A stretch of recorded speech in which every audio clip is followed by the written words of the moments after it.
Hi everyone, welcome to Jay's home tales. ಎಲ್ಲ ಹೇಗಿದ್ದೀರಾ?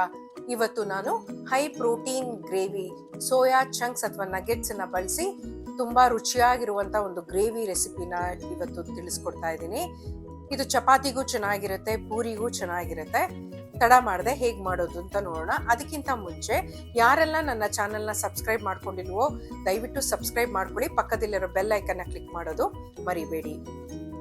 ಮೊದಲಿಗೆ ನಾನಿಲ್ಲಿ ಅರ್ಧ ಕಪ್ಪಷ್ಟು ಗೋಡಂಬಿನ ನೆನೆಸ್ಕೊಳ್ತಾ ಇದ್ದೀನಿ. ಗೋಡಂಬಿ ಜೊತೆ ಬಾದಾಮಿನೂ ಸಹ ನೆನೆಸ್ಕೋಬಹುದು.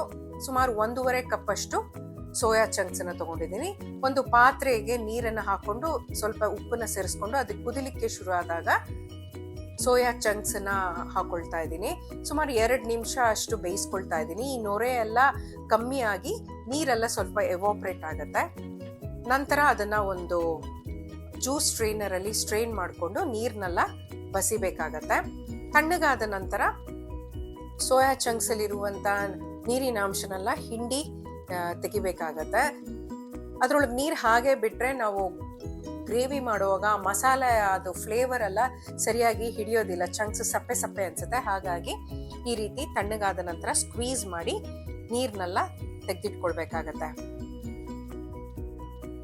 ನಂತರ ನಾವು ನೆನ್ಸಿಟ್ಕೊಂಡಿರುವ ಗೋಡಂಬಿನ ಮಿಕ್ಸಿ ಜಾರ್ಗೆ ಹಾಕೊಂಡು ಸುಮಾರು ಅರ್ಧ ಕಪ್ಪಷ್ಟು ಮೊಸರನ್ನ ಸೇರಿಸ್ಕೊಂಡು ರುಬ್ಬೇಕಾಗತ್ತೆ. ನಾವು ಗೋಡಂಬಿನ ನೀರ್ ಬದಲು ಅರ್ಧ ಕಪ್ ಮೊಸರಲ್ಲಿ ಕೂಡ ನೆನ್ಸಿಟ್ಕೋಬಹುದು. ಫೈನ್ ಪೇಸ್ಟ್ ಹಾಕ್ಬೇಕು, ನುಣ್ಣಕ್ಕೆ ರುಬ್ಕೋಬೇಕಾಗತ್ತೆ. ಈ ರೀತಿ ನುಣ್ಣಕ್ಕೆ ರುಬ್ಬಿಟ್ಕೊಳ್ಬೇಕು. ನಂತರ 1 ಟೊಮೆಟೊನು ಹಾಗೆ ರುಬ್ಬಿ ಫೈನ್ ಪೇಸ್ಟ್ ಮಾಡಿಟ್ಕೊಳ್ಬೇಕು. ನಾನು ಯಾವ್ಯಾವ ಪದಾರ್ಥನ ಎಷ್ಟೆಷ್ಟು ಪ್ರಮಾಣದಲ್ಲಿ ಹಾಕ್ತೀನಿ ಅಂತ ನಾನು ಗ್ರೇವಿ ಮಾಡ್ತಾ ಮಾಡ್ತಾ ಹಾಗೆ ತೋರಿಸ್ಕೊಡ್ತಾ ಹೋಗ್ತೀನಿ.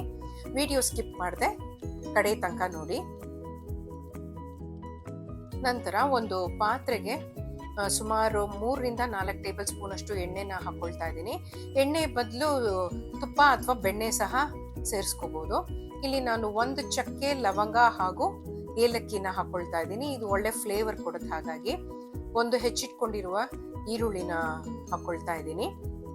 ಈರುಳ್ಳಿ ಚೆನ್ನಾಗಿ ಲೈಟ್ ಬ್ರೌನ್ ಆಗೋ ತನಕ ಬಾಡಿಸ್ಕೊಳ್ಬೇಕಾಗತ್ತೆ.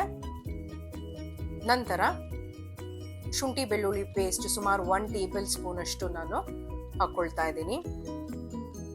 ಇದು ಹಸಿ ವಾಸನೆ ಹೋಗೋ ತನಕ ತಳ ಹಿಡಿದೇ ಇರೋ ಹಾಗೆ ತಿರುಗಿಸ್ಕೊಡ್ತಾ ಬಾಡಿಸ್ಕೊಳ್ಬೇಕಾಗತ್ತೆ.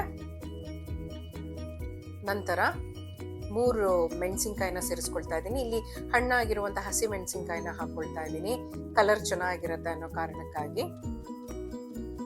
ಮತ್ತೆ 2 ಟೇಬಲ್ ಸ್ಪೂನ್ ಅಷ್ಟು ಹೆಚ್ಚಿರೋ ಪುದೀನ ಎಲೆಗಳನ್ನ ಸೇರಿಸ್ಕೊಳ್ತಾ ಇದ್ದೀನಿ. ಎಲ್ಲ ಚೆನ್ನಾಗಿ ಲೋ ಟು ಮೀಡಿಯಂ ಫ್ಲೇಮಲ್ಲಿ ಹುರ್ಕೋಬೇಕಾಗತ್ತೆ. ಟೊಮೆಟೊ ಪೇಸ್ಟನ್ನು ಕೂಡ ಹಾಗೆ ಸೇರಿಸ್ಕೊಂಡು ಚೆನ್ನಾಗಿ ಮಿಕ್ಸ್ ಮಾಡ್ಕೋಬೇಕು. ನಂತರ 1 ಟೇಬಲ್ ಸ್ಪೂನ್ ಅಷ್ಟು ಅಚ್ಚ ಖಾರದ ಪುಡಿನ ಸೇರಿಸ್ಕೊಳ್ತಾ ಇದ್ದೀನಿ. ಹಸಿ ಮೆಣಸಿನ್ಕಾಯಿ ಕೂಡ ಸೇರಿಸ್ಕೊಂಡಿರೋದ್ರಿಂದ ನಿಮ್ಮ ಖಾರದ ಪ್ರಮಾಣನ ಅಡ್ಜಸ್ಟ್ ಮಾಡ್ಕೋಬಹುದು. 1 ಟೀ ಸ್ಪೂನ್ ಅಷ್ಟು ಧನಿಯಾ ಪುಡಿನ ಹಾಕೊಳ್ತಾ ಇದ್ದೀನಿ.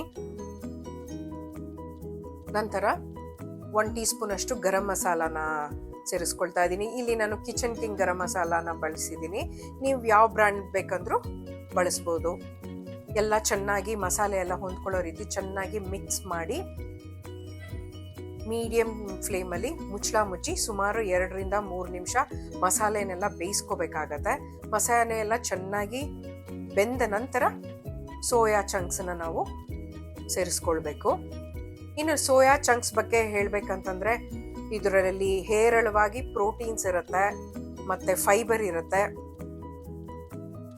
ಲೋ ಇನ್ ಫ್ಯಾಟ್, ಆರೋಗ್ಯಕ್ಕೆ ಬಹಳ ಒಳ್ಳೇದಿದು. ವೆಜಿಟೇರಿಯನ್ಸ್ಗೆ ಒಳ್ಳೆ ಆಪ್ಷನ್ ಇದು. ಪ್ಲಾಂಟ್ ಬೇಸ್ಡ್ ಪ್ರೋಟೀನ್ ಇರೋದ್ರಿಂದ. ಸ್ವಲ್ಪ ನೀರನ್ನ ಸೇರಿಸ್ಕೊಂಡು ರುಚಿಗೆ ತಕ್ಕಷ್ಟು ಉಪ್ಪನ್ನ ಹಾಕೊಂಡು ಲೋ ಟು ಮೀಡಿಯಂ ಫ್ಲೇಮಲ್ಲಿ ಮುಚ್ಚಳ ಮುಚ್ಚಿ ಬೇಯಿಸ್ಕೊಳ್ಬೇಕಾಗತ್ತೆ. ಸೋಯಾ ಚಂಕ್ಸ್ಗೆ ಚೆನ್ನಾಗಿ ಮಸಾಲೆದೆಲ್ಲ ಫ್ಲೇವರ್ ಎಲ್ಲ ಅದು ಇನ್ಫ್ಯೂಸ್ ಆಗಬೇಕು. ಹಾಗಾಗಿ ನಿಧಾನಕ್ಕೆ ಬೇಯಿಸ್ಕೊಳ್ಬೇಕಾಗತ್ತೆ. ಸೋಯಾ ಅಲ್ಲಿ ಕ್ಯಾಲ್ಶಿಯಂ, ಪೊಟ್ಯಾಷಿಯಂ, ಮೆಗ್ನೀಷಿಯಂ, ಫಾಸ್ಫರಸ್ ಹಾಗೂ ಐರನ್ ಕೂಡ ಇರುತ್ತೆ ಇದರಲ್ಲಿ. ಸೊ ಇದು ಆರೋಗ್ಯಕ್ಕೆ ಬಹಳ ಒಳ್ಳೆಯದು. 1 ಟೇಬಲ್ ಸ್ಪೂನ್ ಅಷ್ಟು ಕಸೂರಿ ಮೇಥಿನ ಹಾಕೊಳ್ತಾ ಇದ್ದೀನಿ. ಕಸೂರಿ ಮೇಥಿ ಹುರಿದು ಪುಡಿ ಮಾಡಿ ಕೂಡ ಹಾಕೋಬಹುದು, ಇಲ್ಲ ಈ ರೀತಿ ಹಾಗೇನೂ ಹಾಕೋಬಹುದು. ಮೊಸರಲ್ಲಿ ರುಬ್ಬಿರುವಂಥ ಗೋಡಂಬಿ ಪೇಸ್ಟನ್ನ ಹಾಕೊಂಡು ಲೋ ಫ್ಲೇಮಲ್ಲಿ ಬೇಯಿಸ್ಕೊಳ್ಬೇಕಾಗತ್ತೆ. ಗೋಡಂಬಿ ಪೇಸ್ಟ್ ಹಾಕಿದ್ಮೇಲೆ ತಳ ಹಿಡಿಯೋ ಚಾನ್ಸಸ್ ಇರೋದ್ರಿಂದ ಲೋ ಫ್ಲೇಮಲ್ಲಿ ನಿಧಾನಕ್ಕೆ ತಿರುಗಿಸ್ಕೊಡ್ತಾ ಬೇಯಿಸ್ಕೊಳ್ಬೇಕು. ಮುಚ್ಚಳ ಮುಚ್ಚಿ ಸುಮಾರು 2ರಿಂದ 3 ನಿಮಿಷ ಬೇಯಿಸ್ಕೊಳ್ಬೇಕಾಗತ್ತೆ. ನಂತರ ಹೆಚ್ಚಿಟ್ಕೊಂಡಿರುವ ಕೊತ್ತಂಬರಿ ಸೊಪ್ಪನ್ನ ಹಾಕೊಳ್ತಾ ಇದ್ದೀನಿ, ಹಾಗೂ 1 ಟೇಬಲ್ ಸ್ಪೂನ್ ಅಷ್ಟು ಬೆಣ್ಣೆನ ಸೇರಿಸ್ಕೊಳ್ತಾ ಇದ್ದೀನಿ. ಫ್ರೆಶ್ ಕ್ರೀಮ್ ಕೂಡ ನಾವು ಹಾಕೊಳ್ಬೋದು, ಆಪ್ಷನಲ್ ಅದು. ಎಲ್ಲ ಚೆನ್ನಾಗಿ ಮಿಕ್ಸ್ ಮಾಡಿಕೊಂಡು ಮುಚ್ಚಳ ಮುಚ್ಚಿ ಬೇಯಿಸ್ಕೊಳ್ಬೇಕಾಗತ್ತೆ. ಎಣ್ಣೆ ಎಲ್ಲ ಮೇಲೆ ತೇಲಿಕ್ಕೆ ಶುರು ಆಗುತ್ತೆ, ಆವಾಗ ಗ್ರೇವಿ ಚೆನ್ನಾಗಿ ಬೆಂದಿದೆ ಅಂತ ಅರ್ಥ. ನೋಡಿದ್ರ ಎಷ್ಟು ಸುಲಭವಾಗಿ ಆರೋಗ್ಯಕರವಾದ ರುಚಿಯಾದ ಸೋಯಾ ಚಂಕ್ಸ್ ಗ್ರೇವಿ ಹೇಗೆ ಮಾಡೋದು ಅಂತ. ಮುಂದಿನ ವಿಡಿಯೋದಲ್ಲಿ ಮತ್ತೆ ಸಿಗೋಣ. ಅಲ್ಲಿ ತನಕ take care, love you all, bye.